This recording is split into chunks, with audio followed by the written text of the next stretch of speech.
Então hoje eu queria conversar com vocês nessa manhã um pouco sobre um pano de fundo. Nos diálogos aqui que o Jay iniciou conosco logo no primeiro dia, foi muito falado sobre a questão da importância da contextualização, encarnação, elementos de pano de fundo da nossa teologia, ou se quiserem, da teologia da missão, que dão bases para compreender toda esta ação. Jay compartilhava conosco sobre algumas práticas e algumas ações que ele teve na sua experiência na África. Não é apenas a sua ação, um método, uma prática para simplesmente alcançar aqueles irmãos ou aquelas pessoas ao Evangelho. Por trás de tudo isso tem uma teologia, né? E nós vamos tentar compreender um pouco disto hoje, a importância de se compreender a cultura, a relação entre a fé e a cultura, e como que esta relação, iluminada pela teologia ou a teologia da missão, pode nos ajudar a compreender, a ter uma prática que nos ajude a formular, né, e refletir sobre essa temática da plantação da igreja. Bom, definir sempre é uma grande dificuldade. Então, assim, eu procurei uma definição de cultura. Existem muitas outras. Provavelmente essa é uma definição limitada, mas ela é apenas uma provocação para nós conversarmos inicialmente sobre esse tema. O que é cultura? Brianetti diz que a cultura é o estilo ou programa de vida comum de um povo ou de um grupo social, formado em sua complexidade exterior e em sua unidade interior.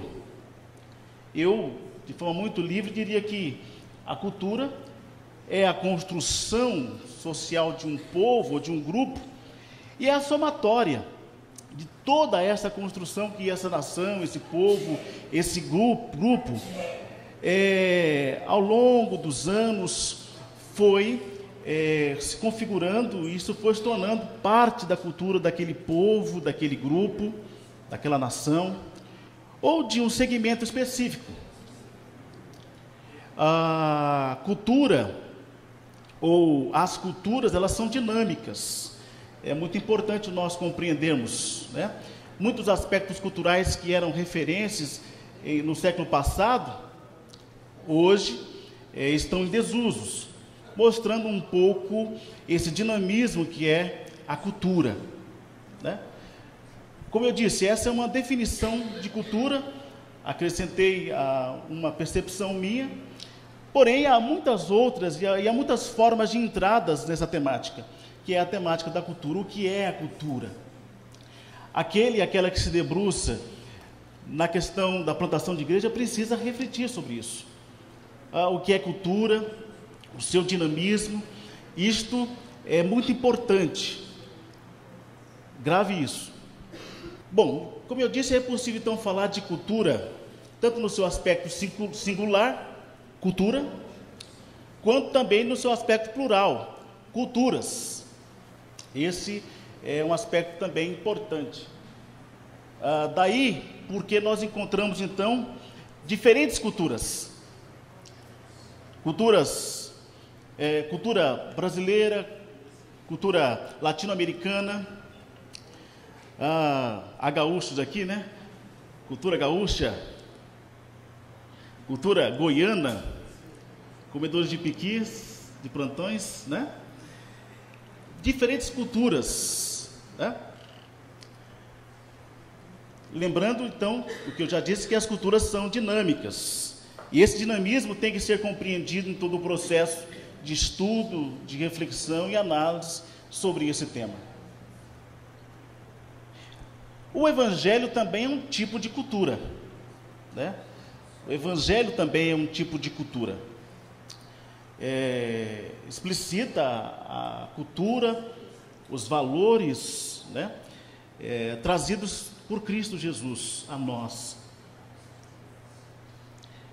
valeria vários debates, vários teólogos têm reflexões sobre este tema, né?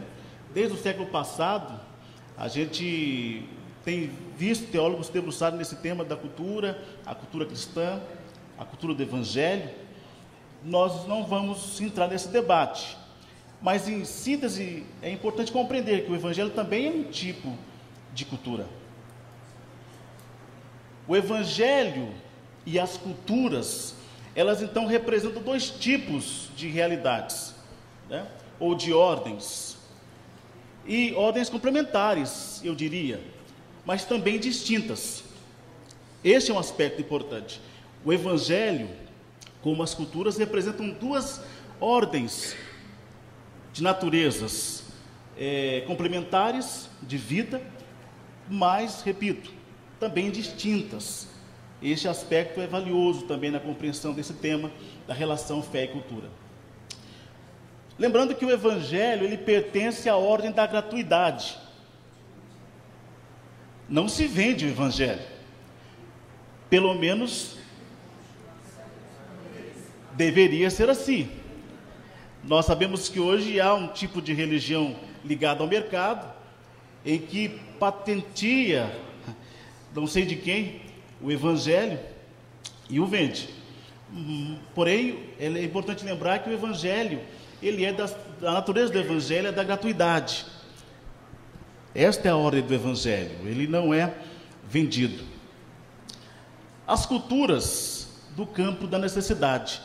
É necessário que os povos se organizem, construam conhecimentos, desses conhecimentos, os valores construídos se tornem uma certa experiência cultural, e dessa experiência cultural, característica própria daquele povo ou daquele grupo.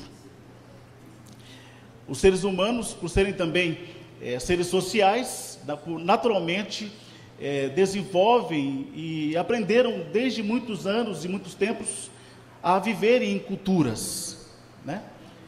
A despeito deste aspecto de viver em culturas também, é uma outra forma de aproximação também desse tema, culturas, né? Culturas também é utilizado para designar também povos, né? Por exemplo, podemos falar de a cultura ocidental, a cultura oriental, e daí por diante.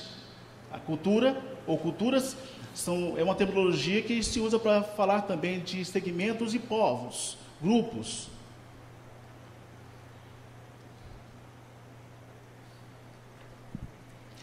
Aqui nós temos uma questão importante, né?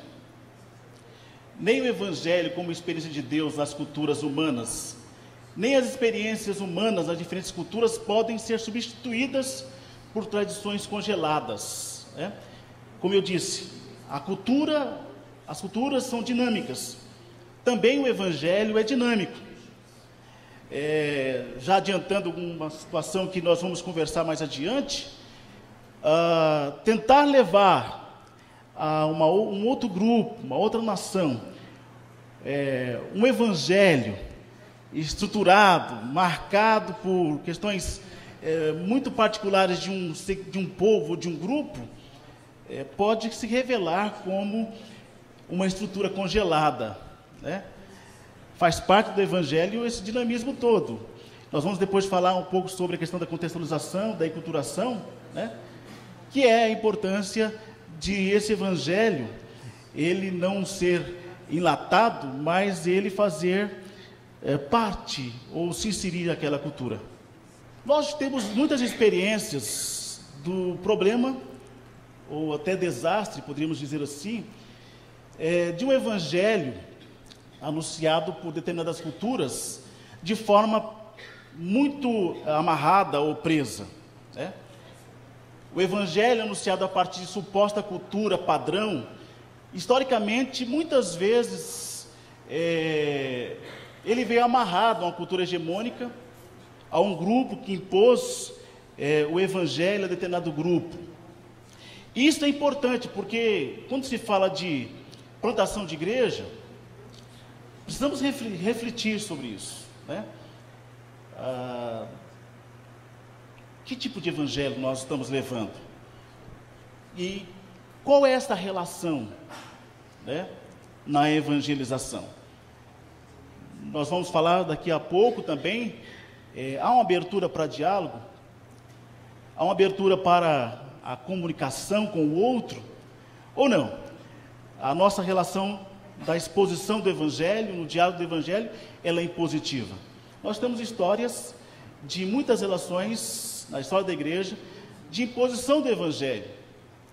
Não é à toa que, em muitos espaços e muitos lugares, o Evangelho tem sido associado a colonialismo, a ditaduras, associados a diferentes coisas que não o que é realmente o Evangelho, libertador, transformador, e também o Evangelho sentido de vida e salvador que nós conhecemos.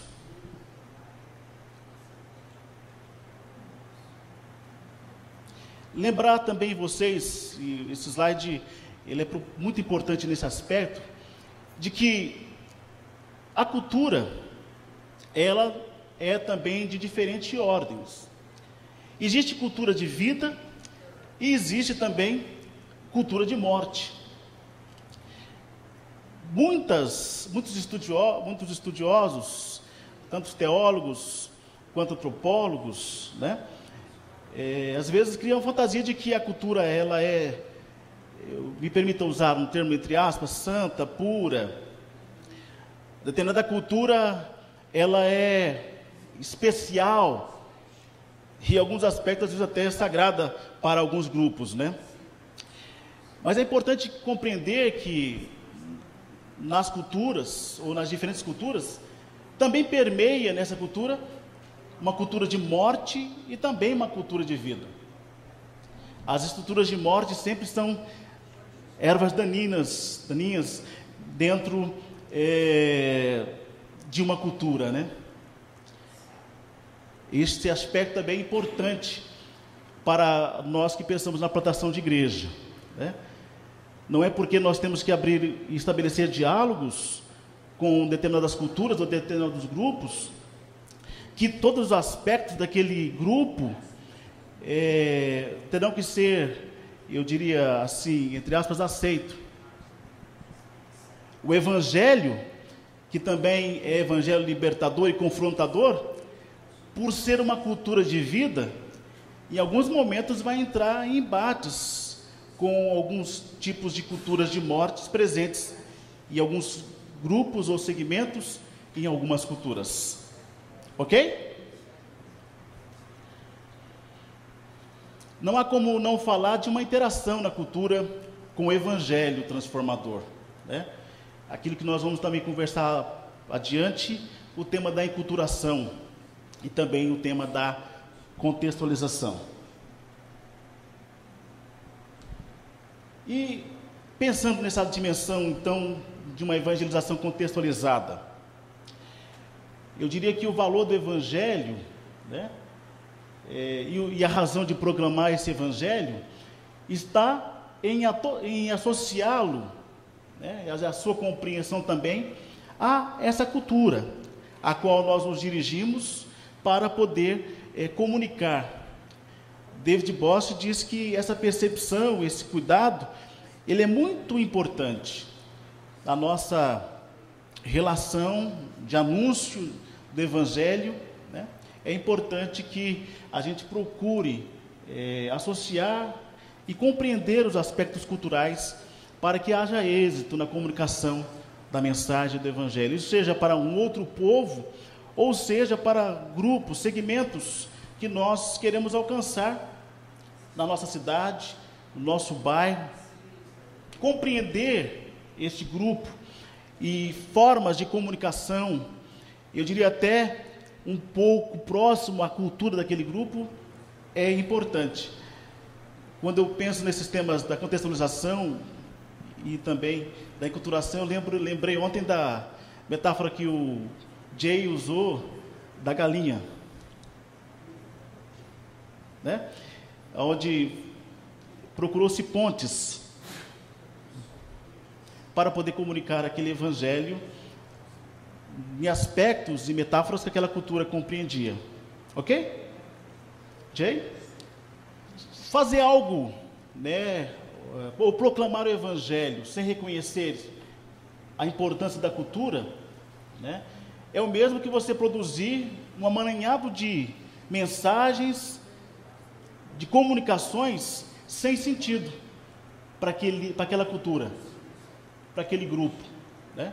Repito, nós estamos aqui usando cultura como seja uma nação, seja um segmento próprio da cidade que eu quero alcançar. Se eu não buscar uma interação, compreender a cultura e buscar uma interação com essa cultura desse outro que eu quero alcançar, né, é o mesmo que eu estar trazendo um amaranhado de realidades sem sentido algum para eles, né? Não é à toa que algumas igrejas se tornaram irrelevantes em alguns lugares, alguns bairros, algumas cidades, porque de algum modo, com o dinamismo da cultura e o dinamismo do Evangelho, não mudaram, não procuraram metáforas novas para anunciar a mensagem central do Evangelho.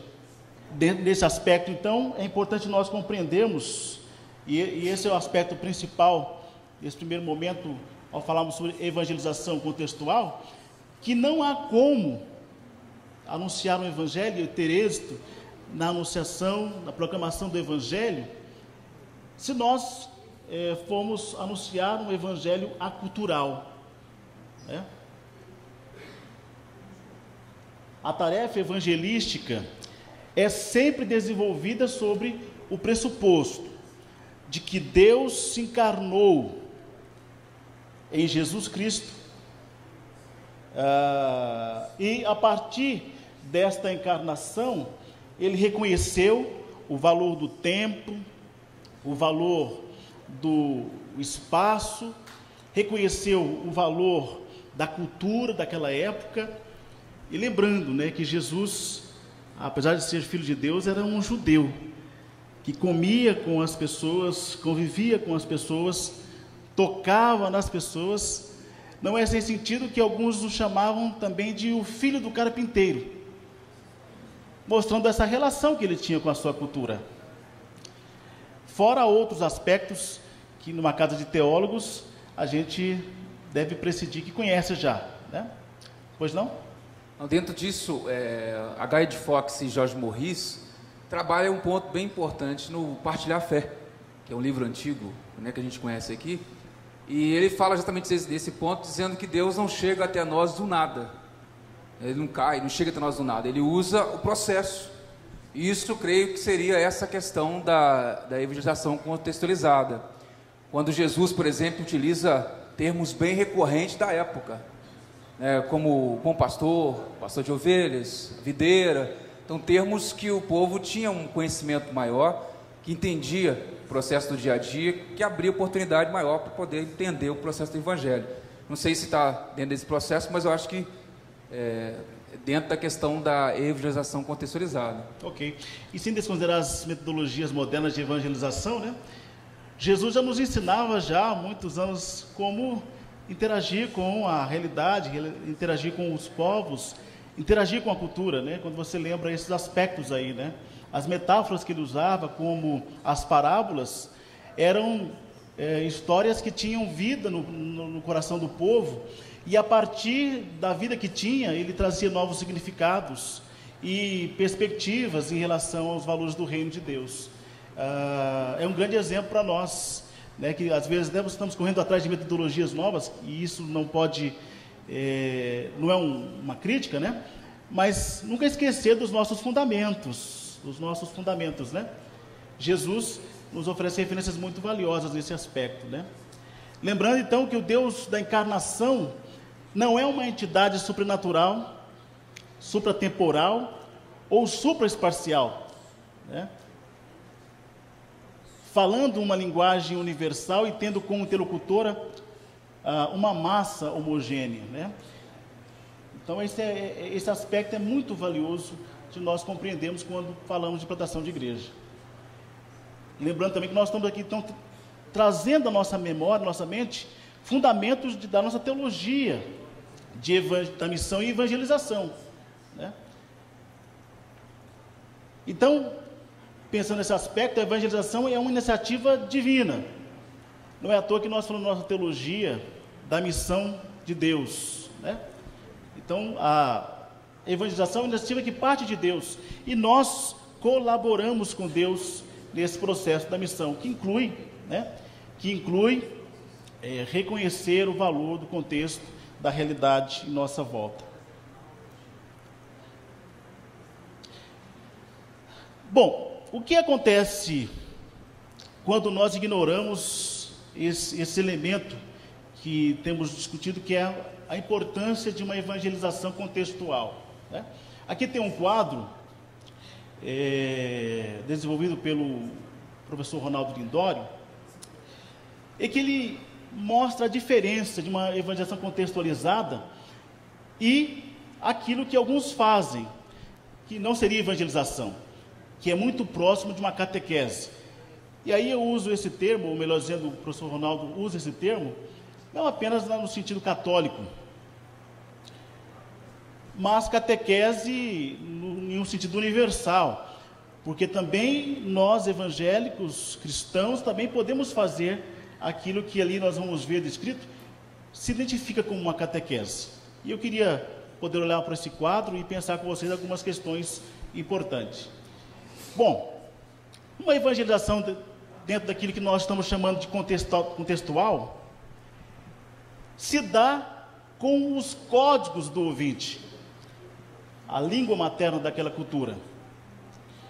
Uma catequese que pode ser empreendida tanto por romanos ou cristãos evangélicos, ocorre com os códigos de quem fala, do transmissor, né? Isso tem um significado, um sentido. Concentra-se na mensagem do evangelho a ser transmitida, uma evangelização contextual. Porém, uma catequese destaca os símbolos e a estrutura da igreja que a realiza. Então, eu estou plantando aqui a igreja com aquele tipo de liturgia, de tradições, de costumes, e isso se torna um elemento fundamental, e não a mensagem do Evangelho. Uma catequese, né, tem essa identificação. A estrutura, os símbolos daquela igreja é mais importante do que a mensagem do Evangelho. Uma evangelização contextual tem como alvo o povo e a geração de um acesso ao conhecimento de Cristo. Já uma catequese visa a igreja instituição e ao seu fortalecimento estrutural. Uma evangelização contextual, ela procura ser dialógica e relacional, uma vez que utiliza processos de conversação, exposição e discipulado que visam ao entendimento da mensagem, né? Em contrapartida, uma catequese, ela é impositiva e também distanciada do ouvinte, desse grupo em que se quer comunicar o Evangelho, pois ocorre no ensino não dialogado e num ambiente de transmissão sem conversação e muitas vezes quase puramente litúrgico, né? A história da igreja mostra um pouco de exemplo disso, né? A importância que em alguns momentos se deu a certos formalismos, muito mais do que dessa comunicação dialógica e relacional, né? Até aqui, ok? Tranquilo? Alguma pergunta, algum diálogo, interação? Por favor. Em relação ao slide anterior que você falou da diferença ou da questão da cultura de vida e cultura de morte, tratando-se de cultura brasileira, a gente sabe que, enquanto cultura brasileira, existem alguns traços da nossa cultura, alguns pontos que elas ferem de frente a uns princípios bíblicos e princípios cristãos. Nesse caso, é possível acreditar que a igreja, enquanto missionária, ela tem a capacidade de redimir essa cultura, ou ela teria que ter uma postura de banir certos pontos da cultura, porque realmente fere e a igreja não tem capacidade de lidar com essa cultura? Bom, lembrando que o nosso evangelho ele é transformador, né? Nessa perspectiva, todos os elementos de uma cultura de morte, quando o evangelho encontra com esses elementos, se vivido o evangelho a sua dimensão de cultura de vida, naturalmente o evangelho ele vai, cultura de vida, né? Em embate com essa cultura de morte, levar às transformações e às mudanças necessárias. Agora, lembrar que é o evangelho vivido na sua autenticidade. Nós não podemos confundir isso que estamos falando, dessa vivência do evangelho autêntico, que confronta as culturas e transforma as culturas, com alguns desejos que às vezes nós temos, e que foi também uma aspiração da cristandade em outros tempos, de transformar todas as culturas, aquilo que está aqui explícito de algum modo, né? De transformar não as pessoas em seguidoras de Cristo, mas seguidoras de uma tradição ou de uma igreja especificamente.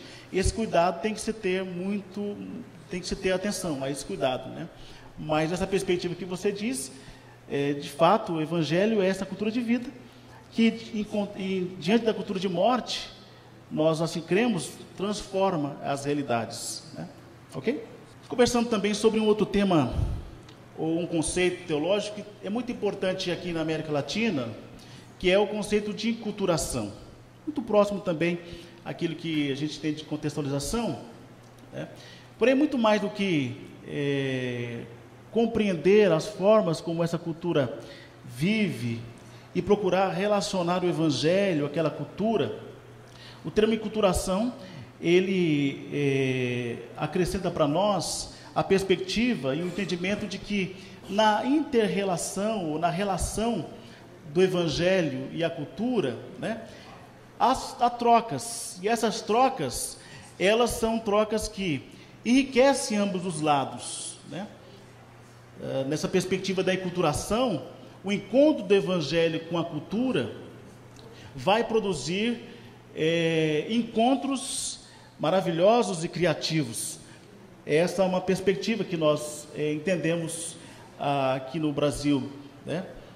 A importância da contextualização do evangelho, mas também a importância da enculturação, né? Da encarnação desse evangelho com aquela cultura. E a produção dessa relação e desse encontro, repito, pode formar experiências muito bonitas e criativas. Normalmente, quando nós empreendemos processos de plantação de igreja, nem sempre nós observamos isso, porque em alguns momentos a gente quer que aquele grupo se torne um grupo igual àquele, né, que nós desejamos, né? E é importante compreender que, por exemplo, algumas igrejas que trabalham com plantação de igreja, até no nosso meio metodista, algumas igrejas às vezes até acabam tomando algumas formas um pouco diferentes em termos dos seus usos e costumes, porém a teologia, a doutrina permanece a metodista, né? Mas é a riqueza desse encontro, né? A riqueza dessa experiência do encontro com a outra cultura, né? Só para poder pensar isso, a igreja da cidade é uma igreja, a igreja do litoral é uma outra igreja, né? E como também a igreja do interior, né? Só daí a gente percebe já o quanto que esse encontro, ou essas experiências, né, elas são enriquecedoras e elas são ampliadas, né? Então, para nós termos consciência de uma conceituação, a enculturação é um processo por meio do qual a evangelização se faz a partir de dentro da cultura do grupo humano que se quer evangelizar, e não como algo extrínseco, né? Ou estranho àquela cultura, né? Eu não sei se eu estou enganado, acho que não. Lembro do Jay falar ontem que ele procurou ali naquela cultura que ele trabalhava, algumas pessoas, né, que ele pudesse transmitir o Evangelho e como liderança, depois que saiu, pudesse também ser canais de replicações daquela mensagem a partir dos referenciais das metáforas que aquele grupo conhecia, né? Ok, Jay? É isso mesmo, né? Então é importante a gente compreender esse aspecto, né? Muitas vezes a gente vai evangelizar alguns segmentos, alguns grupos, e a gente se estranha um pouco como o formato daquela igreja, o jeito com que o evangelho alcança aquelas pessoas, né? Mas a gente vai ter essas experiências de estranhamentos mesmo, né? Se na igreja lá o pessoal lá vai louvar com a viola, né? E glória a Deus por isso, né? Oi? Vai louvar com o binimbau? Olha o irmão falando aqui, né? Se vai louvar lá com a viola, com o violão, né? O encontro do evangelho com as diferentes culturas vai produzir essas riquezas, essas belezas todas, né? E o termo da enculturação nos mostra isso, a importância de a gente acolher essas experiências como experiências frutíferas e belas do evangelho, né? Esse evangelho enriquecedor que transforma as culturas, que também é afetado pelas culturas, né? E que produz as riquezas, né? Daí a gente não corre o risco de ter aquela coisa um pouco muito lateral, né? Só aquele grupo, só aquele segmento, só aquele estilo de culto, aquele modelo de igreja, né? Nesse sentido, uma evangelização enculturada trata-se de evangelizar no mundo, e não o mundo, a partir de dentro, uma postura de diálogo e serviço, como um encontro de culturas, um diálogo intercultural. Quando a gente debate esse tema sobre contextualização e culturação, essa relação fé e cultura, evangelho e cultura, muitas vezes surge em nós o temor. Então a gente vai se perder, os valores do evangelho vai se perder, né? E é importante nós compreendermos que os princípios do evangelho, eles precisam ser preservados, né? E aqui, por favor, a palavra preservado, né? Não leve muito a sério, porque de repente, querendo colocar aquela mesa daquele jeito porque tem que preservar, né? Ou aquele banco daquele jeito porque tem que preservar, né? Eu uso preservação aqui no sentido de que os princípios do evangelho é aquilo que deve ser comunicado, né?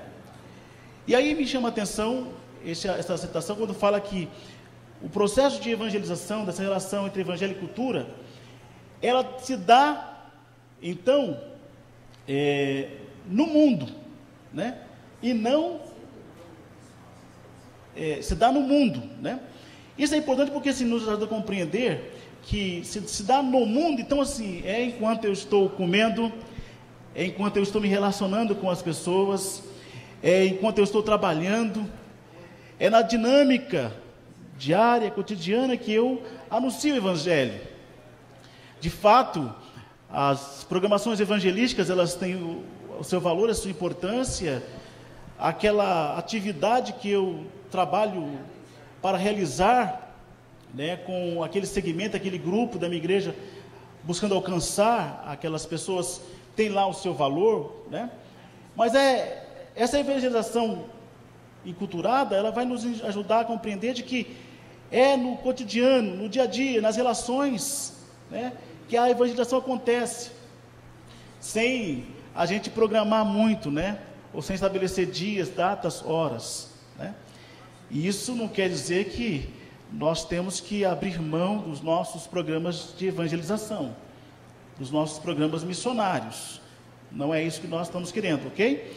Mas compreender que a evangelização se dá no mundo, nessa relação diária com a cidade, com as pessoas, nessa interação constante. Por favor. Eu fui visitar um certo período, uma tribo africana, lá em Campos dos Goytacazes, Rio de Janeiro. Só que eu fui num contexto diferente. Eu fui com a faculdade do meu irmão, ele faz psicologia na UF. E uma das questões que a faculdade de psicologia estava indo até aquela tribo para contestar é que uma igreja evangélica tinha feito um projeto missionário lá. E o que eles queriam contestar é que a igreja não estava respeitando a cultura africana deles. Como é que fica a questão da evangelização nesse contexto? Bom, o evangelho, ele é o evangelho de amor, graça e respeitador, né? É importante que as ações evangelísticas, a gente respeite, né, os traços da cultura, né? Apesar de dizer que em alguns momentos haverá algum tipo de confronto sobre realidades que não representam a vida, né, é importante nós compreendermos que o evangelho de Cristo é o evangelho respeitador, né? E nas relações com as culturas, diferentes culturas que são, esse evangelho, né, ele terá que se encontrar com essa dinâmica do respeito a essas culturas, né, naquilo que não é o essencial, né? Como diz Wesley, no essencial, né, nós vamos ter os nossos esforços, né? Aquilo que não é essencial, a gente vai abrir mão em todo amor, né? Agora, esse respeito é muito importante. A Igreja Metodista tem aqui no Brasil um trabalho, e vários trabalhos junto a povos indígenas, e sempre marcado por esta perspectiva de respeito, de amor, né? Mas nós temos histórias de muitas situações no próprio país nosso de desrespeito, né, à cultura, e muitas vezes esses aspectos não foram respeitados, e o Evangelho inclusive encontrou barreiras e portas para poder continuar, a igreja encontrou portas e barreiras para continuar anunciando o Evangelho junto a essas culturas, né? E o mesmo aspecto, eu diria também, a grupos que nós queremos alcançar, grupos que nós queremos evangelizar, né? O respeito é sempre muito importante, né? Exemplos bíblicos, né, de enculturação. Vou me focar aqui nas referências a partir, né, do livro de Atos, né, e apenas pontuar, lembrando, né? Então, por exemplo, quem não se lembra daquela experiência de Pedro e os 11, né, ali em Jerusalém, né, quando em Atos 2, cada um ouvia os apóstolos na sua própria língua nativa, né? É um exemplo também de enculturação. Estevão, a visão que ele teve, né, da porta aberta, permitiu uma maior abertura ao mundo helenista. Pedro, ali em Cesareia, né, o batismo de Cornélio, né, fez com que o Espírito Santo se manifestasse também, né, na vida daquele homem. Paulo e Barnabé, ele participou de uma comunidade muito importante, a comunidade de Antioquia, né? E é a primeira experiência de comunidade onde nos mostra como que o Evangelho, muito marcado por elementos judaicos, de judeus, né? Muito judaica, no contato com os gentios, os helenistas, né? Nessa relação com a outra cultura, o Evangelho ali se tornou e tomou uma forma que abriu portas para alcançar outros, né? Na cidade helenista, o Evangelho toma uma forma de uma fé livre da lei, né? E Paulo e Barnabé e outros são enviados por aquela igreja para poder alcançar, né, pessoas para Cristo. Então, uma mostra de como que o Evangelho, enculturado naquele grupo, naquela nação, produziu, como eu disse, experiências criativas e abriu portas para o alcance de outras pessoas. Quando se fala de contextualização e também de enculturação, a gente está falando de comunicação, como comunicar ao outro, né, aquilo que nós acreditamos, né? E aí é importante sempre lembrar elementos da arte da comunicação do Evangelho, né? As diferentes culturas, né? É importante nós compreendermos que a comunicação do Evangelho, primeiramente, consiste no relacionamento da gratuidade, né? Então, esse Evangelho que eu e você anuncia, ele não é vendido, né? Esse Evangelho que eu e você anuncia é dado por Deus, é graça de Deus, né? E é nessa perspectiva que eu tenho que anunciar o Evangelho, né? E da perspectiva da graça também, sempre mostrar às pessoas também, né, o quanto é importante esse Evangelho que foi dado a nós de graça, né? Também compreender também, né, que esse reconhecimento da gratuidade, né, ela se dá da própria presença do Evangelho por si só, né? Ele próprio se legitima, né, e mostra também esse Evangelho, né, a relevância para aquela cultura. E dentro dessa perspectiva da gratuidade, essa relevância que o Evangelho traz e demonstra às culturas, ele não pede, eu diria, nada de graça, né? O exemplo que foi dado ontem aqui do trabalho do Jay na África, né? Jay compartilhou conosco da importância de que, convivendo com aquele povo, anunciando o Evangelho, viu as suas necessidades. E na experiência de gratuidade com o Evangelho, né, Deus moveu o coração, tanto do Jay quanto daquela comunidade, e da igreja em outros lugares, para poder construir algo que fosse benefício àquela comunidade, aquele grupo, né? Então é muito importante nós entendermos que o Evangelho, ao chegar num grupo, numa cultura, né, você vai ajudar, do ponto de vista seja social ou outro aspecto, por compromisso com a fé, a gratuidade desse Evangelho, que revela essa gratuidade em outros aspectos, em ações concretas, junto àquele povo, junto àquele grupo, junto àquela sociedade, né? Para quem conhece aqui a realidade de São Paulo, alguém vai lá para a Cracolândia, não porque quer ganhar algo, né? Mas vai lá porque o Evangelho alcançou nossas vidas. E desejamos levar também esse Evangelho de graça àquelas pessoas, para que no encontro deles com o Evangelho de graça transformador, possam ter as suas vidas transformadas, né, mudadas. Então, a ação evangelizadora, e muitas vezes, alguém segura aqui, por favor, aqui o microfone, alguém? Vem cá, chama é me orientando, então ele pode fazer isso, né? Aproveita aqui, segura para o divino aqui. O Evangelho, né? E quando você leva também o compromisso social, a ação social, né? Você leva pelo compromisso que você tem com o Evangelho de Cristo, né? Não esperando receber nada em troca, essa ação social, não você querendo receber ou um reconhecimento, como faz as empresas, na perspectiva do terceiro setor, eu faço por um compromisso com o terceiro setor de responsabilidade social. Não, eu não levo a ação social alinhando o Evangelho a uma perspectiva de propagandista, como fazem as empresas, né? Naquilo que elas necessitam de um compromisso compromisso social, né? Eu levo o Evangelho e levo também a ajuda, o auxílio, a transformação, por causa do Evangelho, do amor de Deus. Ok? Entendeu? Compreenderam? Obrigado.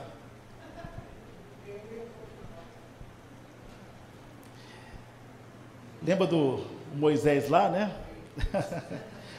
Olha o Arão aqui, né? Bom, também essa comunicação pressupõe que ela aconteça no respeito mútuo da diferença e também da autonomia das duas ordens, da teológica e da antropológica, ou seja, o que a nossa querida Lídia falou ali, né? Lívia, desculpa. Confundem vocês sempre, né? Tá bom, Lívia. Então, a questão assim, a relação com a outra cultura, né? Ela pressupõe esse respeito, aquilo que nós já falamos, né? Então, o Evangelho não vai tirar a autonomia daquela cultura, e nem pode ser objeto de quem faz a missão, né? Tirar a autonomia daquela cultura, daquele grupo, daquelas pessoas, né? Mas o Evangelho, nessa troca, nessa relação mútua, né?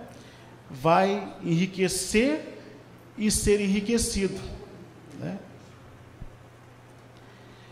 Outro aspecto importante é que esse diálogo tem que acontecer sempre na descoberta da afinidade e também da complementaridade entre ambos, né?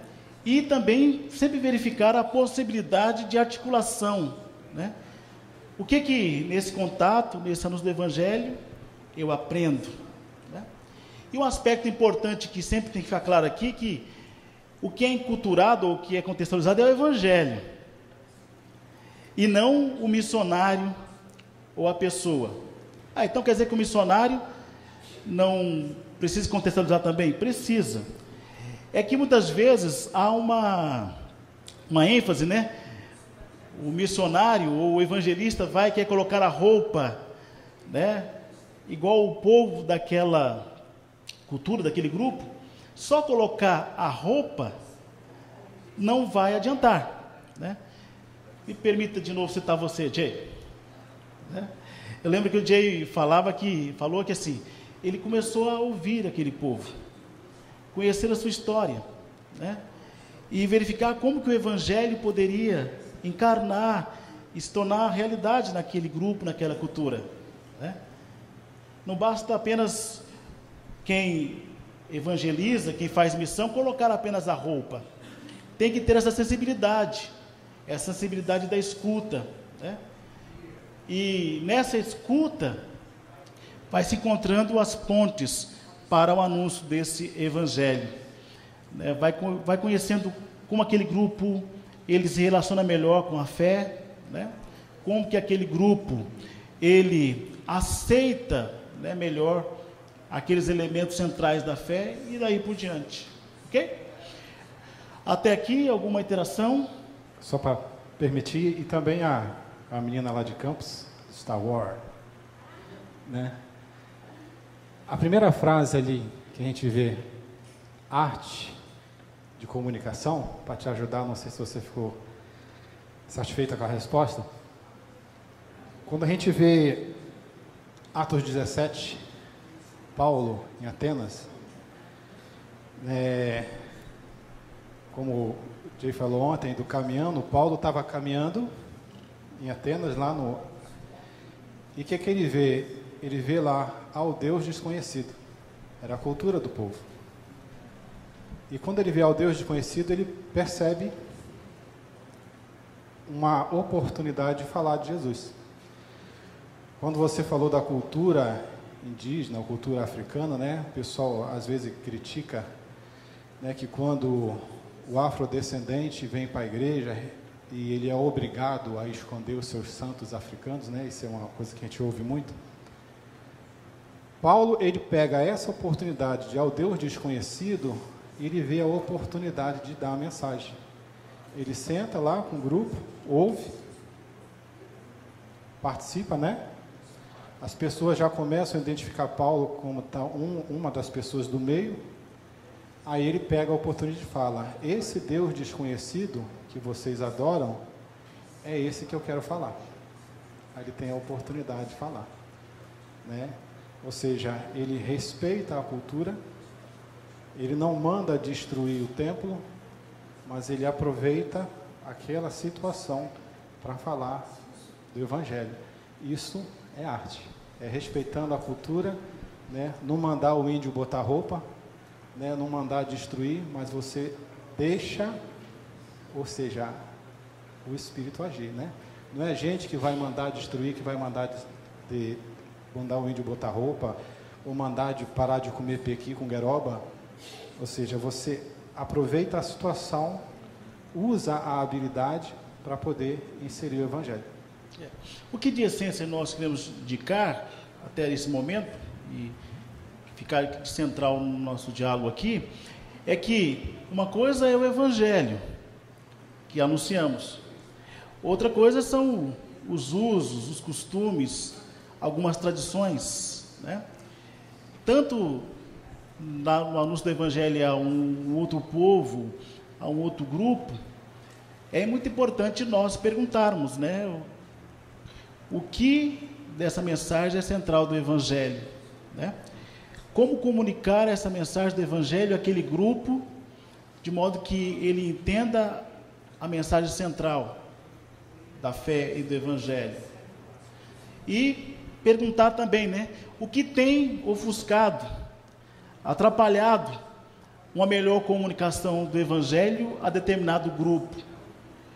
Eu estava lendo uma experiência de uma igreja e que me lembrou algumas experiências que eu, como pastor em tempo integral, procurava fazer com a igreja, né? E que era de sempre chamar a igreja para compreender o que a gente estava fazendo, que às vezes impedia a gente de comunicar melhor o Evangelho naquela realidade em que a igreja estava, né? Nem sempre a gente encontra um engajamento, mas esse é o desafio que, como pastores e pastoras, temos que fazer com a comunidade, com a igreja, quando nós queremos alcançar outro, né? Olhar para os nossos pontos fortes e fracos, né? Eu lembro que os documentos da nossa igreja, eles, na perspectiva de uma das diretrizes, né? O olhar para a cidade, dentro daquelas 6 ênfases, né?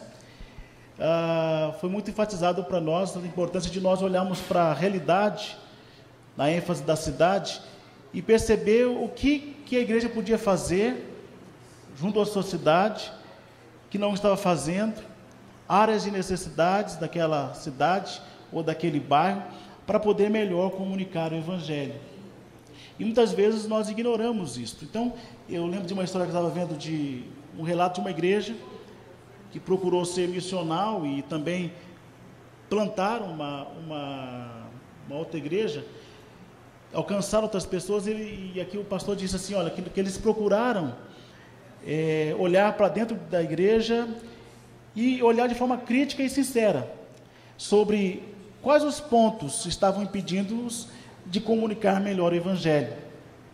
E a partir do momento que eles começaram a olhar de forma séria para esse aspecto e elencá-los, né, e sem mudar os aspectos centrais da fé daquela comunidade, mas verificar, inclusive, o que de nossos costumes, de nossas tradições, nós podemos deixar e que não é essencial para que a gente possa comunicar o Evangelho. E aquela comunidade se abriu para isso. Não deixaram a centralidade do Evangelho, mas alguns aspectos que podiam ser relativizados nos seus costumes, nas suas doutrinas, eles avaliaram, e aquilo que não era relevantes, eles avançaram, e aquela comunidade, então, pôde alcançar outras pessoas, né? E criar outras igrejas também nessa perspectiva. Então, um aspecto ficar claro, e quando nós falamos de enculturação, de contextualização, não quer dizer deixar os valores centrais do Evangelho, mas procurar, né, que elementos nós podemos ter para poder comunicar melhor esse Evangelho nessa cultura ou esse grupo. Por favor. Eu sou de uma cultura africana, né? E eu lembro de uma experiência em que um missionário foi sou de Moçambique, para minha região, e ele nos viu adorando a Deus do nosso jeito, das nossas roupas, usando as nossas roupas. Ele veio para o Brasil de férias, só que voltou lá com uma mala enorme de gravatas, porque a gente, quando ia pregar, não tinha gravata, aí foi distribuindo para todo mundo gravatas, para a gente poder adorar de um jeito que Deus pudesse receber. E aí o professor falou sobre a questão de uma coisa é cultura, outra coisa é o Evangelho. E esses dias agora eu estava lendo um livro do Ricardo Quadro Gouveia, não sei se é palavrão para algumas pessoas, o termo que eu vou usar, que é missão integral. Eu estava falando sobre missão integral. E ele disse uma coisa, disse que às vezes é difícil você separar o evangelho da cultura. Ele usou o exemplo da cultura judaica, por exemplo. Você pegando a Bíblia para ler a Bíblia, você vai ter dificuldade de separar o evangelho da cultura. E a mesma coisa acontece quando o evangelho vai para uma cultura. Ele se mistura de uma forma que você não consegue separar ele do evangelho. E eu queria saber do professor até que ponto isso é verdade. O evangelho chegou até nós porque de algum modo ele se enraizou em uma cultura. Depois, no contato com outra e outras culturas, ele se ressignificou e nos alcançou. Mas a mensagem central do Evangelho, foi aquela que fez a transformação das nossas vidas. Foi aquela que trouxe a perspectiva do encontro com Cristo, da mudança, né?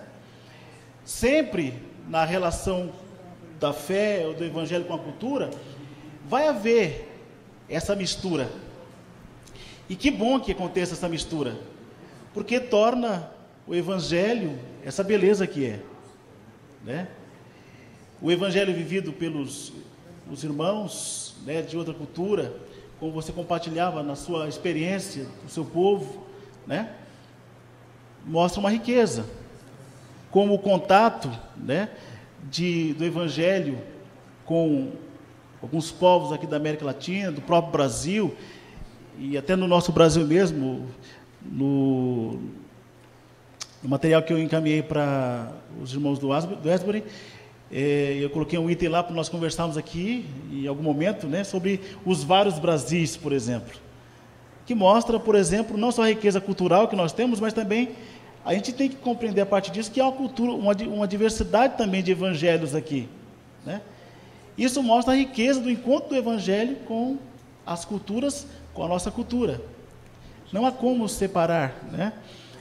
Mas em algum momento acontecerá essa separação, né? Melhor dizendo, não há como impedir isso, né? Não há como impedir.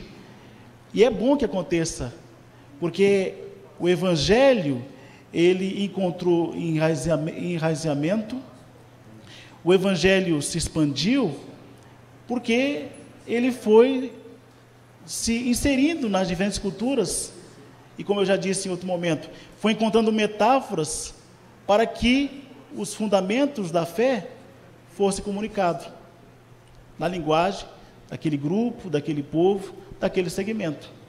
Então, é muito importante esse processo também, ok? Bom, então aqui a evangelização enculturada, então ela vai sempre implicar em assumir essa busca por compreender essa relação íntima que é fé e cultura, né? Não termina aqui com o pastor divino, não termina com aquilo que o Jay vai falar, e também o Bud. Walter, é mais bonito, né? Portuguesado, né? Com Walter. Não termina aqui com essas reflexões que nós estamos fazendo, ela terá que continuar. E aí até, nós vamos depois conversar um pouquinho sobre a importância de um plantador de igreja ser um intérprete da cultura. A gente quer conversar com vocês ainda, não hoje, né? Mas um momento que nós vamos estar aqui sobre a importância de um plantador ser um intérprete da cultura. Porque, repito, nós falamos, a cultura é dinâmica e vai sempre mudar. Se o plantador não buscar compreender essa cultura e o dinamismo que tem nessa cultura, né, essa comunicação ela não acontecerá de forma eficiente. Bom, também é sempre importante compreender que o encontro do evangelho com a cultura, né, tem algumas exigências, né? Aqui tem um aspecto importante para nós compreendermos, né? Então, assim, primeiramente, essa presença do Evangelho com as culturas, né, é o encontro com a outra cultura que exige uma nova linguagem. Mas não apenas uma nova linguagem, uma nova metáfora, um novo modo de falar esse Evangelho para aquele grupo, aquela cultura. Vai também exigir gestos, símbolos, novos símbolos, para que essa comunicação seja significativa, né? Para que essa comunicação seja significativa, né? Na qual se examina os elementos culturais que podem ou não ser assumidos e valorizados pela fé cristã, né? Então, assim, é muito importante nós compreendermos que essa linguagem, esses símbolos, esses gestos, né, é muito importante nessa comunicação do Evangelho, né? Não é um diálogo fácil, né? Não é um diálogo fácil.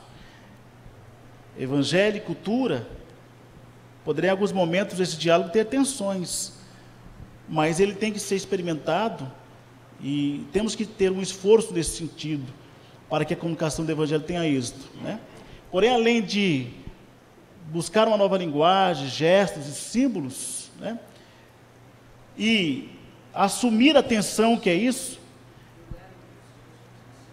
lembrar vocês sempre de que também nem tudo na cultura deverá ou poderá ser assumido. Alguns momentos nessa relação haverá as tensões, repito, e aí vamos ter que escolher alguns caminhos, né?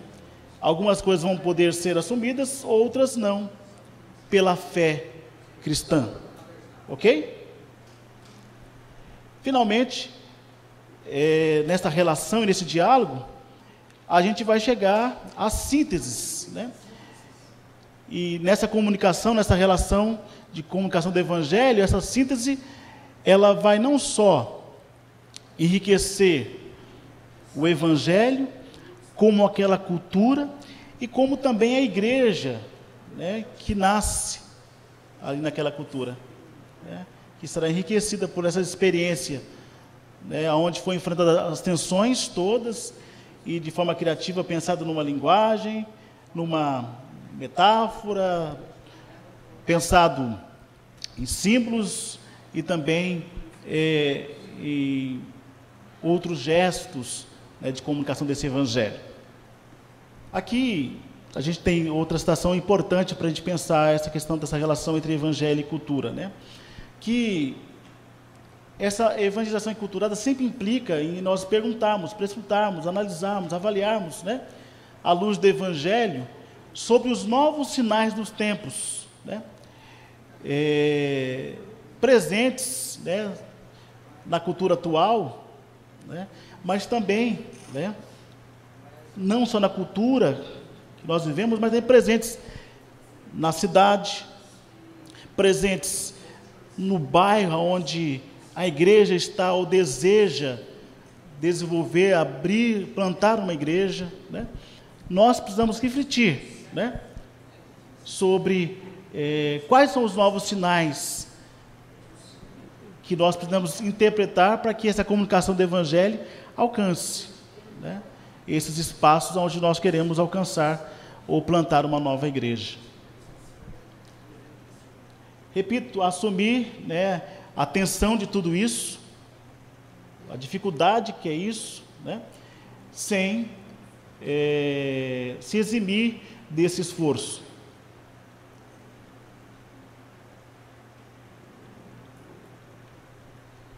E eu diria assim, como uma conclusão desse nosso diálogo nesta manhã, cabe, né, à igreja, cabe àqueles e aquelas que estão envolvidos no trabalho de plantação de igreja, né, assumir sempre esse desafio de pensar como interagir, né, com as culturas, interagir com os grupos, e particularmente interagir com esse mundo contemporâneo, né, que nós vivemos hoje, cheio de complexidades, cheio de situações que nos desafiam, né?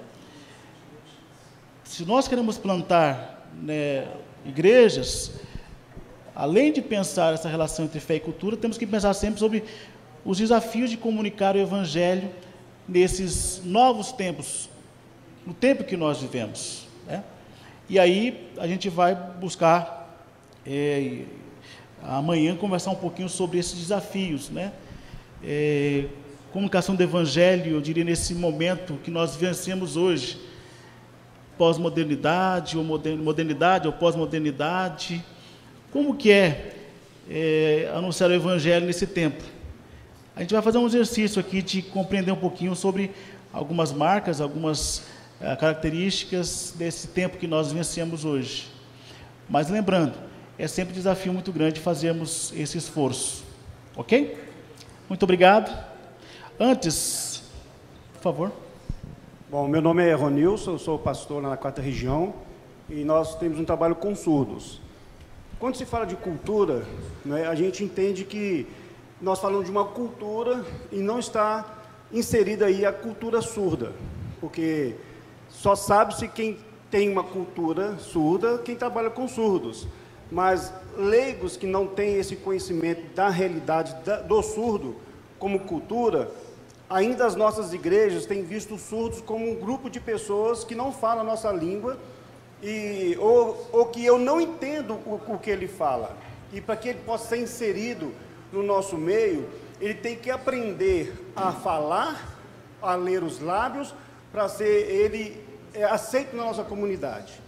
Em 1880, no Congresso de Milão, houve lá um imperialismo do oralismo, né? Abolindo então a língua de sinais, achando que o surdo, para ser aceito, teria que falar.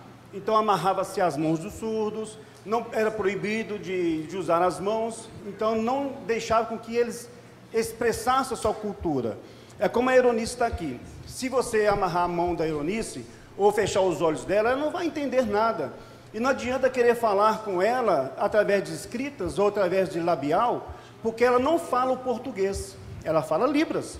A língua brasileira de sinais é uma língua que denota a cultura surda no nosso meio, né? E se as nossas igrejas, nesse contexto em relação a surdo, ou contexto em relação à implantação de igrejas, por exemplo, hoje nós temos uma comunidade lá, em 4 anos nós somos mais de 140 surdos na igreja. Nós temos o pastor surdo, nós temos a Euronice como pastora, estudante aqui da faculdade.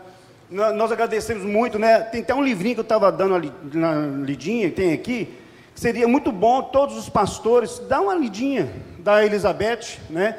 Da esposa do pastor Henders, e ela é responsável pela inclusão aqui na faculdade. No entanto, hoje nós temos aí a Euronice, já passaram-se aqui por aqui 2 cegos, o pastor Enoque e a pastora Karen. Então, essa realidade hoje no nosso meio, ela é muito importante, porque nós temos, como eu falei até para o pessoal aqui dos americanos, falei com eles que no Brasil, uma estatística de 2000 fala que no mundo existe cerca de 250 milhões, isso em 2000, de surdos, e somente 2% conhece Jesus. Então, se a gente não atentar por essa cultura e trazer também, entender que existem outros povos que não falam. No nosso Brasil, nós temos 2 culturas surdas, vamos dizer assim, 2 línguas de sinais. Uma língua de sinais chamada Urubu-Capós, de uma tribo indígena de Tocantins, que também é uma tribo que imperava ali surdos, só surdos. E alguns ouvintes teriam que, para falar na tribo, o ouvinte precisava comunicar e aprender a língua de sinais. Enquanto que aqui, para o surdo falar com a gente, ele tem que tentar falar português, tentar falar uma língua que eles não conhecem. Então, eu até parabenizo, né, a faculdade, pelo espaço que ele está dando pela Euronice, né, pelos intérpretes, por esse reconhecimento. Porque se nós não olharmos os surdos, que é a segunda língua mais falada no Brasil, chama-se Libras, Língua Brasileira de Sinais, se nós não olharmos para eles como uma cultura, e nós então precisamos aprender a língua deles, fazer-se de surdo, como o apóstolo Paulo disse, né? Fiz-me de tudo para com todos, a fim de alcançar alguns. E fazer de surdo entrar na vida deles, conhecer a cultura deles, conhecer a língua de sinais, porque só assim nós iremos alcançar os surdos através da língua de sinais. É uma cultura e é uma língua que precisa ser atentada pelas nossas igrejas. Muito bem lembrado, porque assim, nós temos várias possibilidades de trabalho, né? E aí, por favor, leia esse trabalho com aspas, cuidado, né? Muitas oportunidades de ação missionária, de alcance de pessoas, né? De culturas diferentes. E aí, quando o pastor nos lembra da cultura surda, né? A igreja não pode ser negligente, né? No trabalho evangelístico, precisamos olhar também, né? Não só para a cultura surda, mas também outras culturas. E, na verdade, o que nós queremos hoje foi sensibilizar de que esse alcance, esse trabalho, né, de evangelização, plantação de igreja, ele pressupõe olhar para as culturas, sejam elas de que ordem for, conhecer a sua realidade e procurar as pontes, os caminhos para a comunicação desse evangelho, né? Pressupondo aquilo que nós já falamos, o respeito, né? O amor, a sensibilidade para o diálogo e outros elementos importantes que o evangelho nos ilumina e que falamos também hoje, nessa manhã aqui. Muito obrigado, tenha um bom dia.